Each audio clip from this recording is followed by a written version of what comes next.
When you have GERD, that flap means it no longer works, the flap. So it stays open. So what happens is the acid that's supposed to go to your stomach keeps going back up. That's GERD. The only way to fix that is for your flap to start to function again. And that's what the barley corrects. But you have to be consistent. So pag sinasabi mo sa akin na, nagbabarley naman, Ate Ton, hindi siya consistent magbarley. Kasi kung consistent siya, nag-correct na yon by now. GERD is one of the easiest.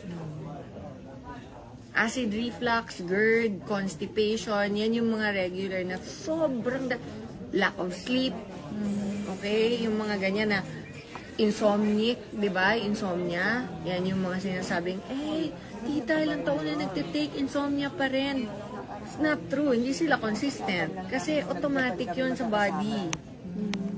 Kunyari, yosi ka ng yosi, pero drink ka ng drink ng barley. Mawawala yung urge ng body mo for yosi. So eventually, you will stop on your own. So if you're not taking your barley regularly, hindi mo pwedeng sabihin na consistent ka kung tuloy-tuloy yung mga bad habits kasi nawawala yun talaga. Finished, yeah? Yes, we're all done. Thank you.